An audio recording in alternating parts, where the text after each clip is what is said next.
She's a talented pet photographer with a powerful mission, and it all started with the loss of a beloved dog, Chloe. Now, she uses portraits to support cancer research that could help both pets and people. Here to share more from Beyond Spirit Dog is photographer Linda. Linda, welcome to Live in the Bay. Thank you so much. Yeah. Thanks for having me. Of course, I'm so excited to have you. And this is such an interesting story that we've never heard before, believe it or not. I'm so interested to hear first about your photography and how you got started in that. Okay, so my passion for photography started back in my college days at Illinois State. I was a fine arts major, and I absolutely loved it, and I knew that that's what I wanted to do with my future. And I always wanted to live in San Francisco. We love traveling out there and here. Yes. And my college roommate and I decided that we would just buy a one-way plane ticket and make it work, which I did. Wow. And since then, I reinvented myself in a series of different jobs when I first moved here in 1980 to pursue my passion. And in 2000, I opened my own studio and gallery in San Francisco. Wow, oh, that's so impressive. Congratulations. Thank you. That's amazing. Wonderful stuff. And then tell me about how this dog photography got started, the spirit of dog being in a photograph. How did that all happen? Okay, well, actually, I got into pet photography because one day in my studio, I was doing like people portraits, and a friend brought his greyhound in, this beautiful dog. And as we were talking, the dog wandered onto the set. And he posed perfectly. So I seized the moment and I started just capturing him on film. And the pictures were really nice. So I put them in the window and they started attracting attention. And that started like my enduring passion for pet photography. So wonderful. Tell me a little bit about your dog, specifically Chloe, who has passed, right? Exactly, yes. So in the spring of 2022, Chloe was diagnosed with oral cancer, and it just really came out of the blue, and it was quite shocking because she had no signs or symptoms of this disease.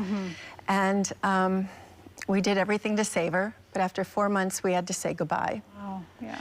And what happened next was just absolutely incredible.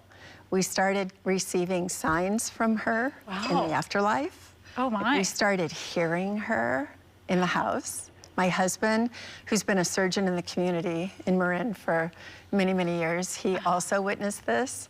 And it was just an apparition started forming on the ceilings, and the spiritual connection was just really intense. Oh, wow. And we have a photo up right now. Tell me what we're looking at.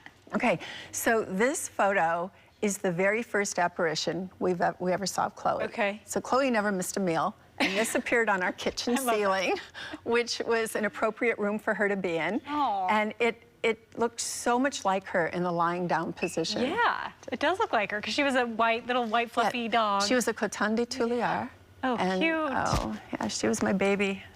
Wonderful. Okay, so tell me how this went from, you guys going through this with Chloe and then feeling that you're seeing signs of her and cancer research and contributing to that. How did it transform into that? Okay, so it was a difficult journey going through canine cancer with her. I mean, anyone who's going through pet cancer, my heart goes out to them.